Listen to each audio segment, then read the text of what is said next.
Fala, meu povo querido, e aí, como é que vocês estão? Voltamos de novo. Futuro policial militar, seja praça ou seja oficial, ou até mesmo você que vai fazer a prova, por exemplo, aí da Polícia Civil, Polícia Penal. Lembre-se de uma coisa, quando você estuda com bastante profundidade, ou melhor dizendo, com bastante seriedade, você passa em qualquer concurso, meu amigo, desde que seja alinhado ali a categoria de concurso que você está querendo. Não vá aqui, por exemplo, pensar que com essa aula você já consegue fazer, com esse preparatório, você já consegue, por exemplo, fazer concurso para magistratura, para o Ministério Público, para delegado de polícia, porque é uma outra pegada, uma outra situação. Tudo bem? Mas vamos lá. Veja bem, na aula passada, no bloco anterior, nós fizemos uma breve introdução e falei sobre vários dispositivos atrelados à lei de tortura. Claro que, inclusive, fizemos comparações entre o direito nacional e o direito internacional. Finalizamos o nosso vídeo falando sobre a equiparação da tortura a crime hediondo e que, portanto, todos os detalhes que são aplicáveis, ou melhor, são aplicados aos crimes hediondos, também devem ser aplicados no que diz respeito à prática da tortura, porque tortura é um delito equiparado a hediondo, salvo em se tratando da tortura por omissão. Também expliquei a vocês a diferença do direito internacional para o direito brasileiro, comparando se tortura é ou não é um crime próprio. Falamos também, obviamente, da definição de tortura segundo a Lei 9.455, dando ênfase para a tortura física e mental. Tortura física e psicológica, né? Deixei bem claro que existe essa possibilidade, tranquilamente. Falamos sobre o conceito da lei de tortura em âmbito internacional, né? Na Convenção contra a Tortura. Falamos da previsão constitucional em dois momentos da Constituição, no artigo 5º, inciso 3 e também no inciso 43. E, é claro, fizemos uma introdução trazendo os dispositivos, as normas internacionais com relação a esse tema. E agora, professor? Agora, meus queridos, nós vamos falar sobre um outro ponto, que é anistia, graça e indulto, e falaremos também sobre o livramento condicional. O que acontece? Uma dica de ouro para você. Quando a gente fala sobre a graça, sobre a anistia e sobre o indulto, é um tema muito mais constitucional do que penal em si, né? Porque quando a gente fala sobre a anistia, é concedida pelo Congresso Nacional, por meio de lei e tudo mais. Quando a gente fala da graça e do indulto, é concedido pelo Presidente da República. Eu não vou aqui, obviamente, entrar nesses detalhes e explicar direitinho para você como funciona, porque é um tema lá de direito constitucional. Aqui nós falaremos apenas da possibilidade do indivíduo que praticou o crime de tortura ser ou não agraciado com algum desses benefícios, com algum desses perdões, porque acaba sendo um perdão. Claro que a anistia é um perdão, de certa forma, mais coletivo, porque, obviamente, é uma lei que vai anistiar determinadas pessoas que praticam a infração. Na graça e no indulto, a gente consegue identificar ali um caráter mais individual, a pessoas específicas. Tudo bem? Mas vamos lá. Veja aí, tá na tela. Se obviamente a questão de prova lhe perguntar o seguinte, para aí, quem comete crime de tortura, ele pode ser beneficiado com anistia, com a graça e com o indulto?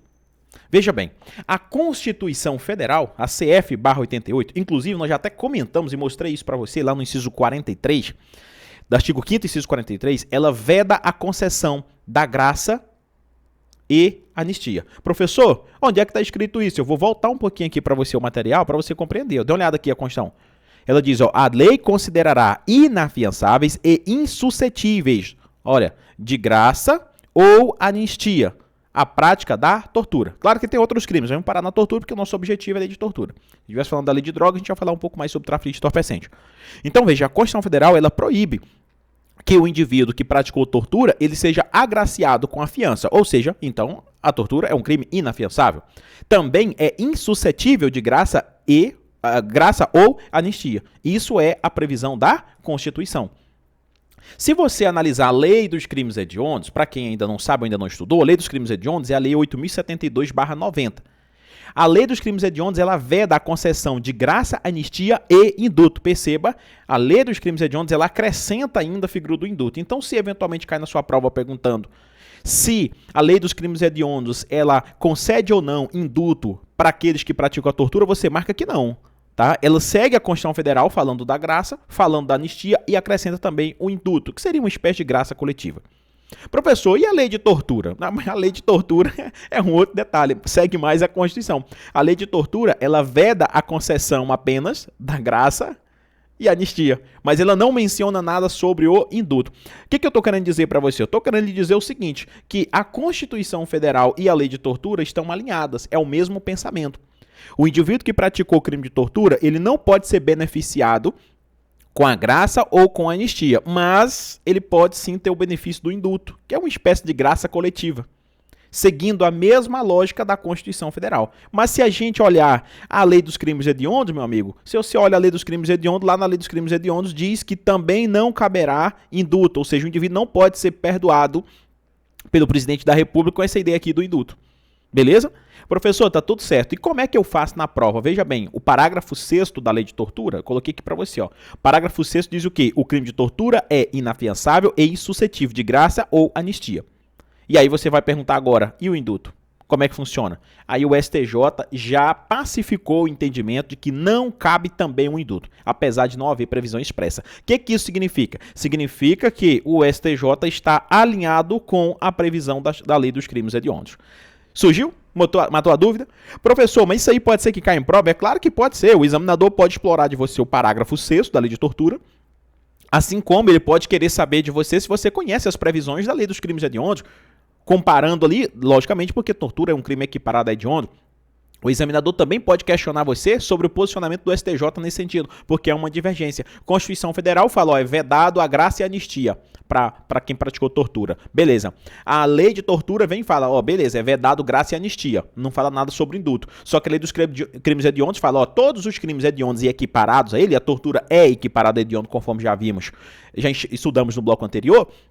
Todos os crimes hediondos e equiparados, isso lá na Lei 8.072, viu? De 90, que é a Lei dos Crimes Hediondos, são insuscetíveis de graça, anistia e indulto. Aí o STJ veio e falou, olha, apesar da Constituição Federal não falar nada sobre o indulto, apesar da Lei de Tortura não falar nada sobre o indulto, você vai lembrar o quê? A STJ definiu que quem cometer crime de tortura também não pode ser agraciado, beneficiado com o indulto. Sacou? Professor, tá tudo certo por aqui.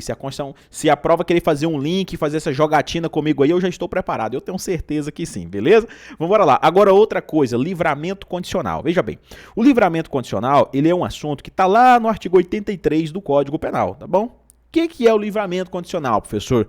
Na verdade não é uma suposta, não. É um benefício que o indivíduo tem, obviamente, quando ele está cumprindo pena por determinado crime. O que acontece? Nas provas de concurso, vou perguntar para você se quem comete crime de tortura pode ter livramento condicional. Aí você tem que tomar muito cuidado para você não errar isso aqui. Porque embora essa previsão que eu vou trazer agora seja do Código Penal, mas ela pode ser linkada numa hora de determinada prova, principalmente para quem vai fazer prova de CFO, né, curso de formações oficiais da Polícia Militar, ou até quem vai fazer uma prova, por exemplo, para praça, ou até mesmo agente ou escrivão de polícia, policial penal, e a prova tem um cunho um pouco mais pesado. Você tem que tomar cuidado. O que diz o artigo 83, inciso 5? Ele vai falar assim pra gente, ó. Aqui não é o professor que tá falando, é a letra da lei, ó. Cumpridos mais de 2/3, ó. Cuidado que aqui é mais, não é só 2, tá? Mais de 2/3 da pena, nos casos de condenação por crime hediondo, prática de tortura, tráfico ilícito de entorpecente ou drogas afins, tráfico de pessoas e terrorismo, se o apenado não for reincidente específico em crimes dessa natureza. Então, desde que o indivíduo não seja reincidente, por exemplo, na tortura, que é a nossa bola da vez, a gente está falando sobre ela, né? Se ele não for reincidente em tortura, ele pode até ter, de fato, reincidente específico, né? Tá aqui embaixo, ó. Reincidente específico, ele pode até ter o benefício do livramento condicional. Mas, obviamente, ele tem que cumprir o quê? Mais de 2/3 da pena. Claro que se ele for reincidente específico, o cara já praticou tortura uma vez, aí praticou tortura de novo, tá preso, pode ter livramento condicional? Professor, é negativo. Tudo bem? Professor, mas cara, isso tá indo lá na Constituição Federal, tá indo na Lei dos Crimes Hediondos, agora tá indo no Código Penal falar de livramento condicional por uma simples aula de tortura? Pois é, meu amigo, na hora que a questão de prova ela te aperta, ela quer saber se você sabe. Então, abra mão da ideia de você achar que você tem que estudar só a lei de tortura e só os 5 artigos da lei de tortura. A gente consegue, em menos de 1 hora, no máximo 40 minutos, falar tudo que a gente precisa sobre tortura, mas é falar direito, é explicar direitinho, fazer todos os links necessários, porque quando é uma prova fácil, ela cobra a letra da lei. Quando é uma prova mais difícil, ela começa a apertar você, doutrina, jurisprudência, começa meio que misturar os assuntos, começa a pegar o livramento condicional que está lá na ponta, mas que tem a citação da lei de tortura. Nada que eu estou ensinando a vocês nessa aula não tem a vinculação com tortura. Nada mesmo. Eu não vou citar um assunto aqui que não tem nada a ver com tortura. Tudo que eu estou citando, eu estou mostrando para você que, ó, lá no Código Penal, no artigo 83, inciso 5, ó, citou tortura. Lá na Constituição Federal, no artigo 5º, inciso 43, citou tortura. Lá na Constituição Federal, no artigo 5º, inciso 3, citou tortura. Então, se citou a tortura, tem a ver com a nossa aula. Tudo bem? Professor, tá certo, eu já consegui entender isso aqui, tá muito tranquilo. Vamos avançar um pouco mais, que eu quero falar para você agora sobre uma outra lei que tem vinculação direta com a lei de tortura, que é a lei de execução penal. sobre a progressão de regime. Claro que toda vez que eu começo a falar de um assunto que está fora da nossa aula, mas que tem a ver, eu sempre faço uma pequena explicação para você, como foi o caso do livramento condicional, como foi o caso da graça, anistia, indulto e tudo mais. Progressão de regime. A progressão é nada mais do que a seguinte situação. O indivíduo, imagine que começou a cumprir a pena no regime fechado, e até nós falaremos sobre isso daqui a pouco, quando se tratar de condenação por crime de tortura. O camarada começou a cumprir a pena no regime fechado. Ele cumpre uma parte ali no regime fechado, passou um tempo, ele ganha progressão, ou seja, ele vai sair do fechado e vai para o semiaberto. Depois do semiaberto para o regime aberto e depois que ele terminar de cumprir tudo do regime aberto, conforme o caso, né, cumprindo tudo, o juiz, beleza, está extinta, acabou, cumpriu toda a pena. Ótimo, é assim que funciona. Esse sistema é um sistema já aplicado no Brasil há muitos anos, foi fruto de um estudo internacional que foram feitos, entendendo que dessa forma contribuía muito mais para a ressocialização. É uma espécie de teste, você cumpre uma parte no fechado, depois você vai para o semiaberto, para eu saber se você está pronto realmente para o retorno no convívio ali à sociedade. Então, eu não vou entrar muito nesse mérito, mas isso aqui foi só para você entender o que é progressão de regime. É porque o camarada sai do regime mais grave e vai para o regime menos grave. Sai do fechado ali, totalmente na tranca, para o regime semiaberto, que ele vai trabalhar na colônia agrícola, agroindustrial, durante o dia e vai ser recolhido à prisão durante a noite. Depois ele vai para o regime aberto, em que ele vai trabalhar fora e aí depois vai ser recolhido durante a noite. É assim que funciona. E aí depois... Entenderam, né? Isso é progressão de regime. Agora você me pergunta assim, professor, como é que funciona para progredir de regime? Hoje, para você progredir de regime, você tem que cumprir uma parte da pena e ainda por cima tem que ter um bom comportamento. Quanto tempo que eu preciso cumprir da pena para eu ganhar a progressão de regime? Isso você estuda lá na Lei de Execução Penal, que é a Lei 7.210 de 84. Aí é em porcentagem, depende muito do tipo de crime, depende se você é reincidente ou não. Ah, tá, professor, eu tenho que decorar isso? Se no seu edital tiver a Lei de Execução Penal, você tem que decorar. E se no meu edital não tiver a Lei de Execução Penal, ou mesmo tendo a Lei de Execução Penal, eu preciso se atentar com relação a isso no caso da lei de tortura? É claro que precisa, porque tortura, por ser um crime equiparado a hediondo, a progressão de regime nos casos da lei de tortura segue um rito diferente dos outros crimes. Dê uma olhada na tela como funciona. Eu já fui diretamente no artigo 112 e já separei só a parte que fala sobre a tortura. Veja bem, quanto por cento você precisa cumprir da pena para você ganhar a progressão de regime? Vamos imaginar que Mateuzinho, que está aqui com a gente nesse momento, né, Mateuzinho, praticou o crime de tortura. Claro que é só um exemplo, Mateuzinho é um cara super do bem, né? Mas veja bem, Mateuzinho cometeu o crime de tortura. Aí vamos imaginar que ele foi condenado a 12 anos de reclusão. Começou a cumprir a pena lá no regime fechado. Quanto tempo o Mateuzinho ganha a progressão de regime e vai para o regime semiaberto? Vamos analisar com calma. Veja bem, ele vai cumprir deve cumprir 40% da pena se for apenado, condenado pela prática de crime hediondo equiparado, desde que ele seja primário. Agora você me pergunta, professor, mas não citou tortura aí? Se não citou tortura, por que nós estamos indo lá no artigo 112 da LEP? Veja bem, citou sim. Veja quando ele falou crime hediondo ou equiparado. A tortura é um crime equiparado a hediondo. Então já começa aqui, meu amigo, quem cometeu o crime de tortura já começa no mínimo em 40%. A progressão, o requisito, a porcentagem para ele progredir de regime. Isso se ele for o quê? Primário. Porque vejam, ele tem que cumprir 50% da pena se o apenado for condenado pela prática de crime hediondo equiparado com resultado morte. Se for primário. Agora veja, vedado o livramento condicional. Então sabe o livramento condicional que nós estudamos agora há pouco? Pois é. Se, obviamente, ele for condenado por tortura e essa tortura dele tiver como resultado a morte, for aquela tortura qualificada pela morte, meu amigo, não tem esse negocinho de 2/3 aqui no livramento condicional. Sabe por quê? Porque o artigo 112 da LEP diz que ele tem que cumprir 50% da pena, mesmo sendo primário. Mas se teve resultado morte, é vedado o livramento condicional. Então não pode. Aí você tem que esquecer o que você estudou agora há pouco sobre livramento condicional, tendo como resultado a morte. Professor, e quando é que ele tem que cumprir 60% da pena? Se ele for reincidente na prática de crime hediondo equiparado. For reincidente em crime hediondo equiparado. O cara já cometeu uma tortura uma vez, cometeu outra tortura. Beleza, aí ele só vai progredir de regime, sair do fechado para o semiaberto, quando ele cumprir 60% da pena. Se o cara, por exemplo, tivesse sido condenado a 10 anos, só quando ele cumprir 6 anos é que ele sai do regime fechado. Beleza, professor. E me diga uma coisa, e esse índice de 70%? É se o apenado ele for reincidente em crime hediondo equiparado com resultado morte, vedado o livramento condicional. Então vamos imaginar que o Mateuzinho praticou uma tortura, cumpriu a pena, foi solto, depois cometeu tortura de novo. Aí foi condenado, digamos que a mais de 10 anos. Só que como ele já é reincidente, num crime equiparado a hediondo, que é a tortura, ele tem que cumprir o quê? E a vítima dele, inclusive, morreu. Vamos imaginar que a segunda vez foi uma tortura qualificada pela morte. Veja bem, ele tem que cumprir 70% da pena para ganhar a progressão de regime. Mas por que 70%? Primeiro, o crime dele é equiparado a hediondo. Depois, ele é reincidente e ainda por cima teve morte. E aí, ele não vai ter o benefício do livramento condicional.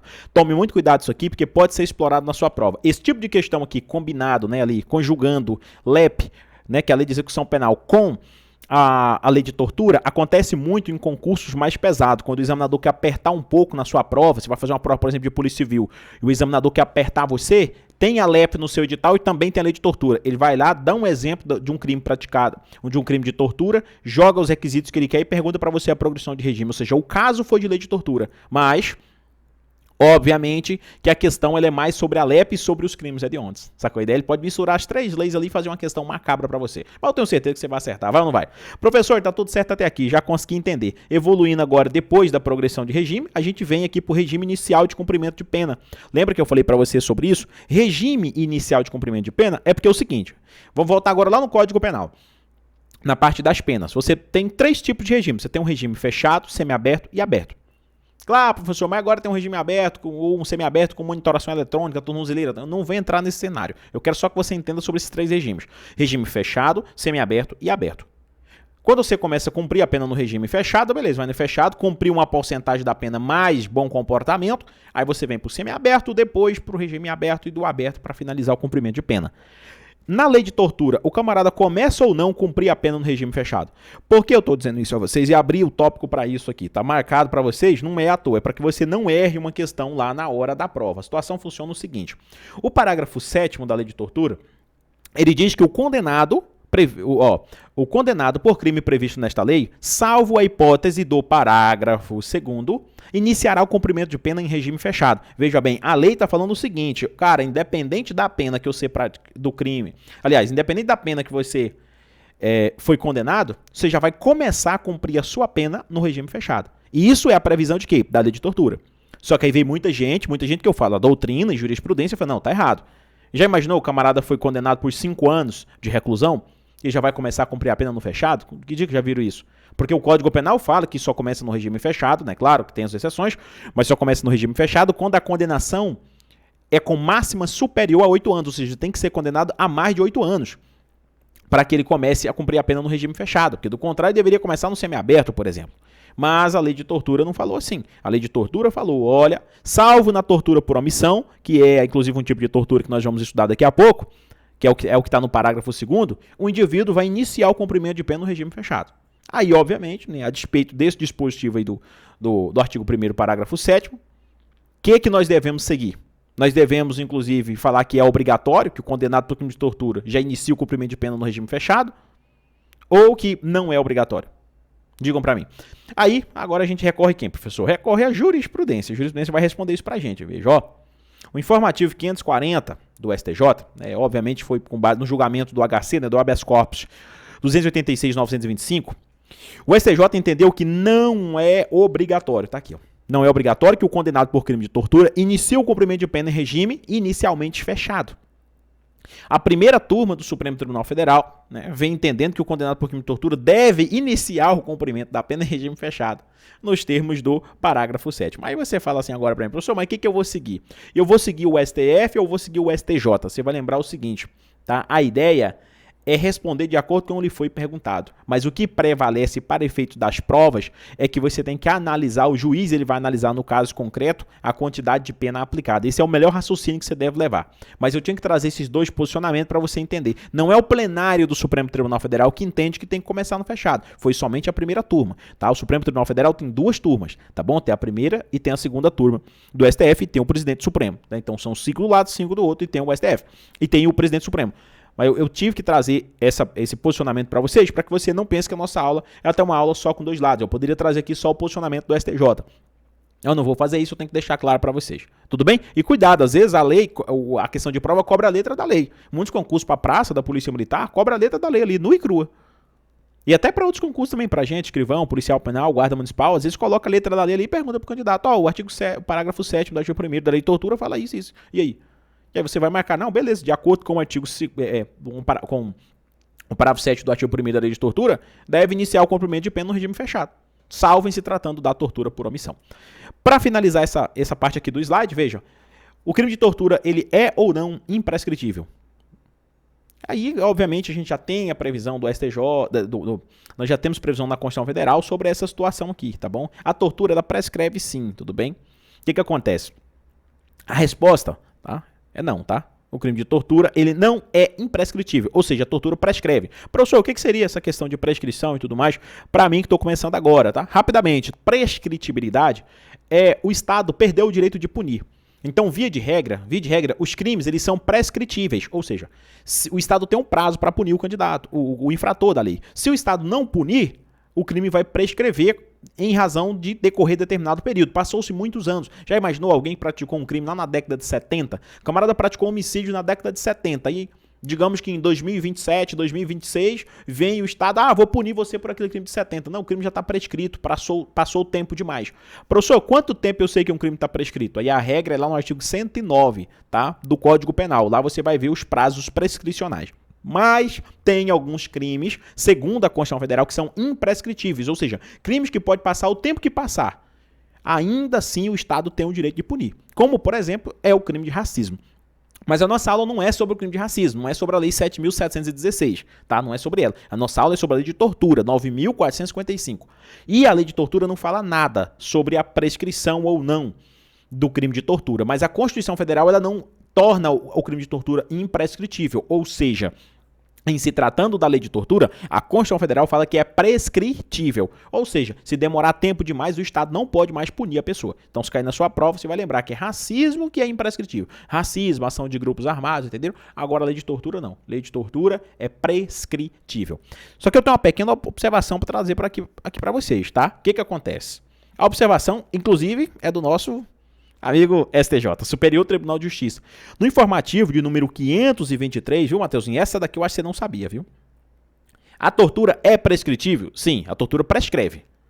Mas o STJ, por meio do informativo 523, decidiu que as ações de indenização por danos morais decorrente dos atos de tortura ocorrido lá no regime militar, na década de 64, de exceção, né, são imprescritíveis. Não se aplica o prazo prescricional de 5 anos previsto no artigo 1º do Decreto 20.1910, de 1932.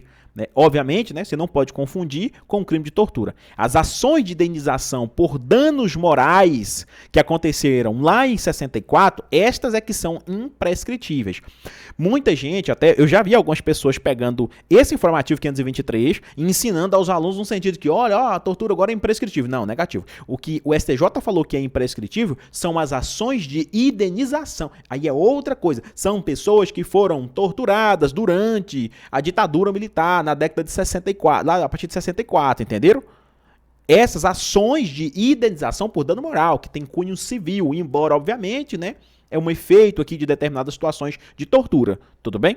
Professor, tá tudo certo então, eu já entendi. Então, a pessoa que foi torturada em 64, né, lá na época da ditadura militar, pode requerer, obviamente, aí uma indenização por parte do Estado, né? Essa indenização, via de regra, seria o prazo de 5 anos, a gente tem lei para isso.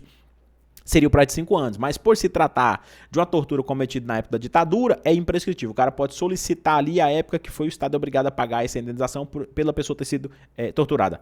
Isso mesmo. Professor, deu tudo certo, eu já entendi tudo até agora. Evoluindo agora um pouco mais no nosso raciocínio, nós vamos falar aqui agora da competência para processo e julgamento. Quem julga alguém que cometeu o crime de tortura, Carmen? E aí? Será que dá certo? Competência para julgar a tortura, justiça estadual ou justiça federal? É importante também, pode ser que caia naquela prova lá, né? Vamos lá, veja. Via de regra, meus queridos, a competência para julgar um crime de tortura é da justiça comum, tá bom? Eu até falei estadual agora há pouco, mas tá errado, mas sim. É da justiça comum, tá bom? Como regra, da justiça comum estadual. Exceto, obviamente, se a tortura for praticada, né? E violar algum bem de interesse ou serviço da União ou suas entidades autárquicas ou empresas públicas. Nos termos lá do artigo 109, né? Basta a gente imaginar, às vezes, um crime de tortura praticado ali dentro do prédio da Polícia Federal, né? Da Justiça Federal, uma situação nesse sentido aí. Mas, salvo essa situação aí que eu acabei de citar para vocês, lá do artigo 109 da Constituição Federal, 109, inciso 4, a competência será da justiça comum e, inclusive, justiça comum estadual. Essa é a regra. Agora eu preciso que você tome muito cuidado com o informativo 549 do STJ. O que acontece? O informativo 549, ele trouxe uma situação que gerava muita dúvida com relação à tortura praticada fora do Brasil. Aí o STJ foi e decidiu que a tortura que foi praticada contra brasileiro no exterior trata-se de uma hipótese de extraterritorialidade incondicionada. No Brasil, a competência para julgar esse caso vai ser da Justiça Estadual, né? O fato do crime de tortura ter sido praticado contra brasileiro ter ocorrido no exterior, por si só, não torna aí competência da Justiça Federal para processar e julgar aquele fato. Então, se você me perguntar assim, um brasileiro foi vítima de tortura enquanto morava, por exemplo, nos Estados Unidos. Aí, imagine que o autor dessa tortura está aqui no Brasil, vai ser levado a julgamento. Quem é que vai julgar aquela pessoa, professor? Vai continuar sendo a Justiça Estadual, como é a regra, ou pelo fato de ter sido cometido fora do Brasil, isso atrai a competência da Justiça Federal? Você responde, continua sendo competência da Justiça Estadual processar e julgar aquele camarada que praticou uma tortura contra brasileiro no exterior. Beleza? Tudo bem, professor, tá tudo certo até aqui. Vamos evoluir um pouco mais, avançando no nosso estudo. Agora a gente traz aqui os efeitos da condenação, tá? Esse aqui é o penúltimo tópico da nossa aula de hoje, do nosso último bloco de tortura, né? Efeitos da condenação é o quê, professor? As consequências. Quais são as consequências da pessoa que foi condenada por tortura? O parágrafo 5º da lei de tortura traz pra gente quais são essas consequências e eu vou comentar alguns pontos polêmicos. A condenação acarreterá, veja, a perda do cargo, função ou emprego público e a interdição para o seu exercício pelo dobro do prazo da pena aplicada. Claro que essa consequência aqui é uma consequência aplicada para quem? Aplicada apenas para quem tem cargo ou emprego ou função pública. Porque para a pessoa que não tem um cargo, não tem um emprego, não tem uma função pública, não tem esse efeito aí da condenação. Essas, obviamente, né, a natureza jurídica desses efeitos são extrapenais, né, são efeitos o quê? De natureza administrativa, até de efeito administrativo, né, perder a função pública e ficar interditado para exercício de função pública pelo dobro do prazo da pena aplicada. A grande questão que gira aqui, obviamente, é se esses efeitos eles são automáticos, entenderam? O camarada foi condenado, por exemplo, um policial foi condenado pelo crime de tortura. Via de regra, ele vai perder o cargo. Via regra porque tem uma exceção, né? Ele vai perder o cargo e ainda por cima, ele vai ficar inabilitado para o exercício de outro cargo público pelo dobro do prazo da pena aplicada. Imagina o camarada foi condenado por 10 anos. Além de ser condenado por 10 anos, vai ficar o dobro desse prazo sem poder exercer determinada função pública. Professor, tudo bem, eu já entendi. A pergunta agora é a polêmica. Esse efeito, ele é automático? Ou o juiz precisa manifestar na sentença, além de condenar o réu a 10 anos, eu declaro que ele perca a perda da função pública. E aí, né, a gente tem uma regra geral lá no artigo 92 do Código Penal, né? Faz o link lá para o artigo 92, depois você dá uma lida no artigo 92, vai falar dos efeitos da condenação. A perda do cargo, emprego ou função pública é um efeito extrapenal não automático, dependendo da manifestação do juiz. Mas isso é o Código Penal que diz assim: com relação à lei de tortura, se esse efeito é automático ou não, a lei de tortura ela não fala nada. Ela fica calada com relação a isso. Não falou nada, ela só falou que tem perda do cargo. Professor, como assim efeito automático? Eu estou começando a estudar agora, eu não sei o que é isso. Efeito automático é o seguinte, vamos imaginar assim, se a lei falar, se o camarada for condenado por tal crime, além disso, de forma automática ele perde a função pública. Quando fala automática não precisa o juiz colocar aquilo na sentença. Porque a regra para que um funcionário público ocorra a perda da função pública de um funcionário público que praticou um crime, regra geral, artigo 92, parágrafo único do Código Penal, que traz essa regra pra gente, ele diz que o juiz tem que colocar na sentença, condena o réu a tantos anos e ainda também declara a perda da função pública. Só que tem um crime, como por exemplo é o crime de tortura, não precisa o juiz colocar na sentença. Só o fato da pessoa ter sido condenado por tortura, ele já perde a função. Entenderam a ideia? Ah, professor, eu entendi. Então, eu já adiantei para você o que eu iria explicar aqui embaixo. A primeira corrente, né, doutrinariamente falando, a primeira corrente diz que o silêncio não é eloquente. Daí deve ser aplicada a regra geral do Código Penal. E aí não seria um efeito automático. Mas a segunda corrente, inclusive, é o mesmo pensamento da jurisprudência. O silêncio, ele é sim eloquente, né? E trata-se de lei especial prevalecendo sobre lei geral. Cuida-se então, ou trata-se de efeito automático da condenação. Então, foi condenado pela lei de tortura, meu amigo, já vai perder a função pública. Só que aí, deixa eu dar um bizu aqui importantíssimo. Isso não se aplica em se tratando da tortura por omissão, tá? Aquela tortura que eu vou explicar para você daqui a pouquinho. E falando em daqui a pouquinho, chegou esse daqui a pouquinho. Vamos falar agora sobre os crimes em espécie, ou seja, sobre os tipos de tortura. Agora, eu deixo até fazer uma pequena observação para você. A gente vai demorar uns 5 minutos só para falar sobre isso.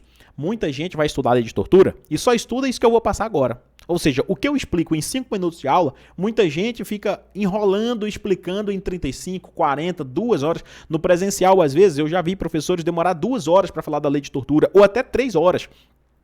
E quando você vai ver as anotações dos alunos, era só sobre a letra da lei. Meus amigos, a letra da lei aqui é 5 minutos. O que cai na prova e que acaba arrebentando com a gente são essas informações que eu trouxe até agora, essas comparações que podem fazer com que você erre uma questão de prova. Tudo bem? Vamos lá então. O que é tortura? A tortura você já viu comigo agora há pouco, né? Tortura constitui crime de tortura, constranger alguém com emprego de violência ou grave ameaça, causando-lhe sofrimento que físico ou mental. Nós já falamos sobre isso. Aí nós temos 3 tipos de tortura no inciso 1. Quais são esses 3 tipos de tortura, professor? Vamos por partes que eu vou explicar um por um para vocês. Ó. A gente tem um primeiro tipo de tortura, que é chamada tortura prova. Quando você, com violência ou com grave ameaça, causa um sofrimento físico ou mental numa pessoa com o fim de obter informação. Deixa eu pegar a caneta aqui pra gente. Ó. Quando você quer obter informação, declaração ou confissão da vítima de terceira pessoa. Esse tipo de tortura é chamado de tortura prova. Aqui é como, por exemplo, você pega um camarada, coloca um capuz na cabeça dele, desse jeito que tá mostrando as imagens, e começa a arrebentar o cara na porrada, né? Com violência ou então com grave ameaça, né? Falando, ó, se você não fizer isso, eu vou te matar, eu vou matar a sua família, pra você, obviamente, confessar esse crime, ou então pra você me falar onde é que tá a arma, ou pra você me dar informação onde é que tá seu parceiro. Esse tipo de tortura é chamado de tortura prova. Só que a gente tem também a tortura crime. A tortura crime é aquela para provocar uma ação ou omissão de natureza criminosa. É aquela que você pega o camarada, faz tudo que eu falei na tortura anterior, só que agora o objetivo seu é outro. O objetivo seu é fazer com que esse indivíduo ele provoque uma ação ou uma omissão de natureza criminosa, ou seja, cometendo crime. Depois nós temos um outro tipo de tortura, que é a tortura discriminatória, que eu falei lá no início do primeiro vídeo para você tomar cuidado. Se você pratica, né, se você causa um sofrimento físico ou mental numa pessoa com emprego de violência ou de grave ameaça, em razão de discriminação racial ou religiosa, aqui você tem que tomar cuidado. Falando da lei de tortura, ela só menciona esses 2 tipos de discriminação. Discriminação racial ou religiosa. Aqui não entra discriminação, por exemplo, sexual, com relação a outros pontos também de ideologia que, obviamente, não seja religião ou racial. A lei de tortura só menciona esses 2 tipos. Então, torturou alguém porque você discriminava aquela pessoa do ponto de vista sexual, da opção sexual dela. É tortura? Não, não é tortura, se você analisar aqui a lei de tortura. Agora, se você analisa as normas internacionais, a Convenção sobre a Tortura, né, lá de 1984, ela fala que é discriminação de qualquer natureza. Então, numa prova de direitos humanos seria uma resposta. Agora, uma prova falando só sobre a lei de tortura, aí a resposta, obviamente, seria só racial ou religiosa. Cuidado com esses nomes, porque esses nomes são nomes doutrinários. Tortura prova, tortura crime, tortura discriminação, são nomes doutrinários, como eu disse. Professor, então isso aqui não está na letra da lei. Não, não está na letra da lei. Isso aqui fui eu que anotei aqui para vocês. Tudo bem?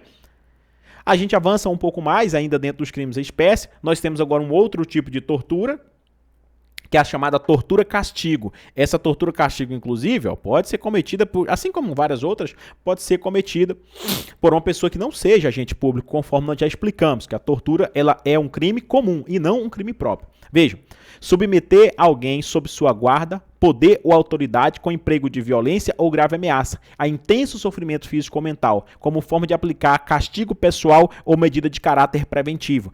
Esse tipo de tortura aqui, ela é inclusive muito cometida, né? Praticamente todos os meses ou todos os dias acontece esse tipo de tortura aqui. Às vezes pai que tortura filho, mãe que tortura filho, avó que tortura neto e por aí vai.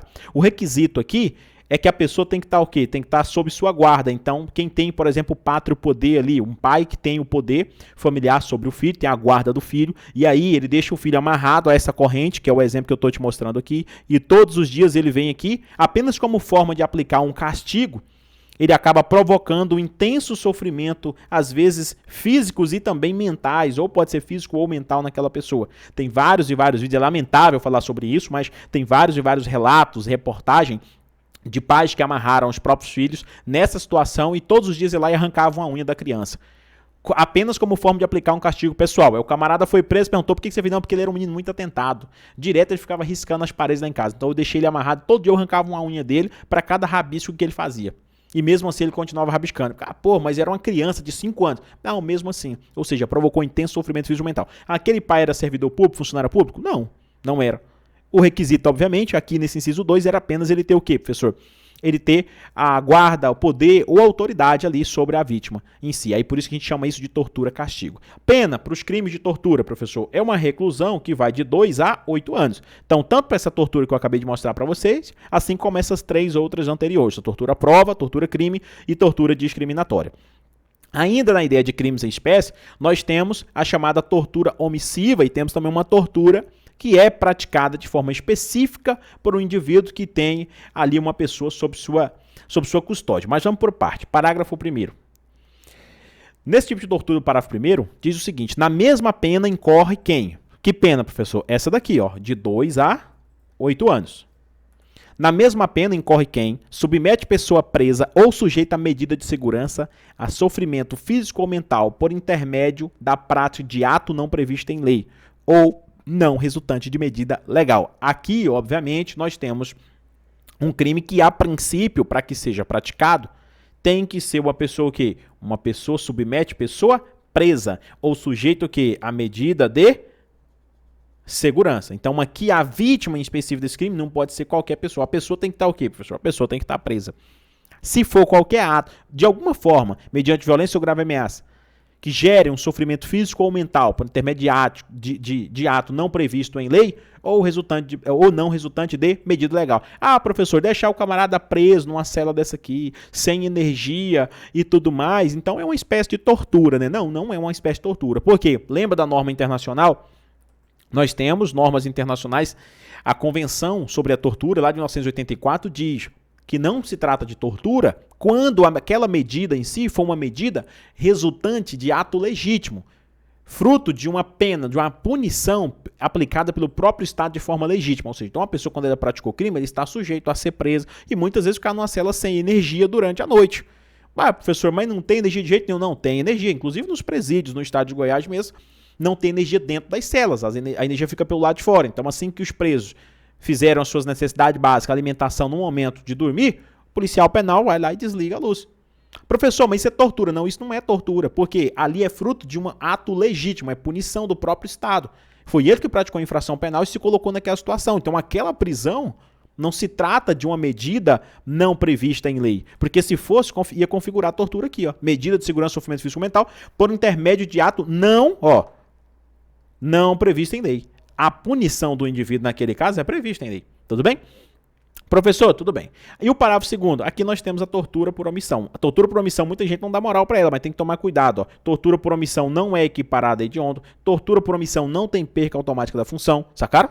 Aquele que se omite em face dessas condutas, quando tinha o dever de evitá-las ou apurá-las, incorre na pena de detenção, ou a pena é pequena, ó, de 1 a 4 anos. Aqui a gente chama de tortura omissiva. Aí eu tentei colocar um desenho aqui para vocês. Imagine aqui esses policiais, ó, tá vendo?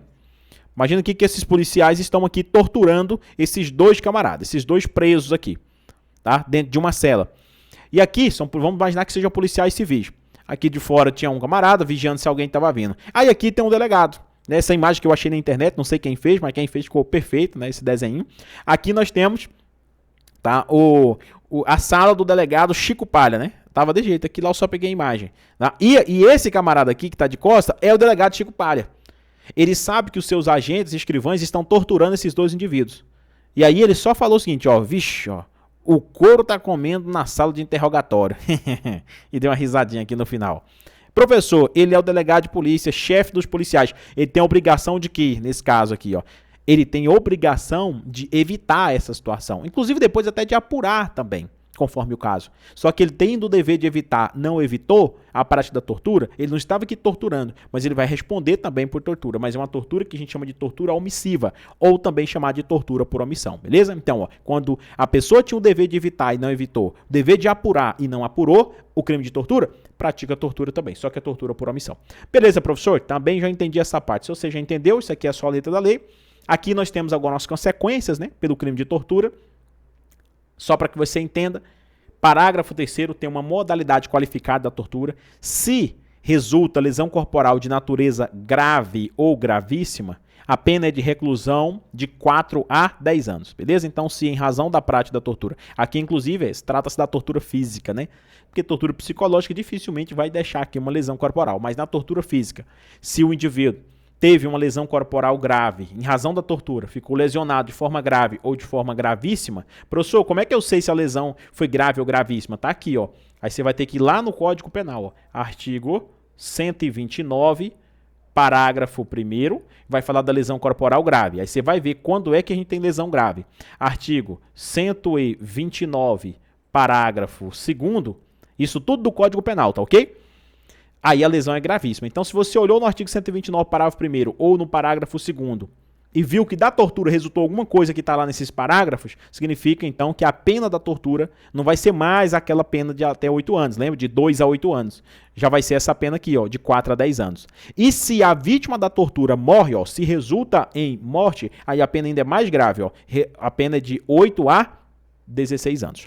Professor, tudo certo, isso aqui é uma forma de tortura qualificada. Sim, é tortura qualificada.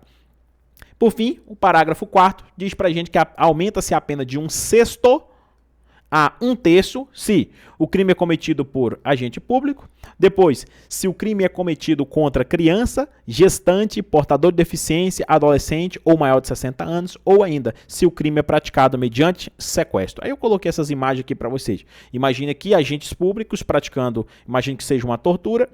Nesse caso, ele tem um aumento de pena de 1/6 a 1/3, além da pena aplicada.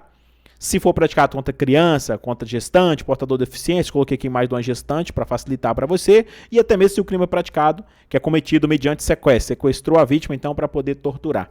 Aí, nesse caso, também será majorado, na verdade, um aumento de pena, beleza? Nós vamos ficando por aqui, ó, missão concluída com sucesso, foi um prazer estar com você até nesse momento, um beijo para quem for de beijo, um abraço para quem for de abraço. Professor, como é que eu faço para não errar nada na hora da prova? Na hora da prova é só prestar atenção em tudo que eu te expliquei, lembrar na hora da prova, que é sucesso demais da conta, e é claro, revisar bastante, né, para não esquecer o conteúdo estudado.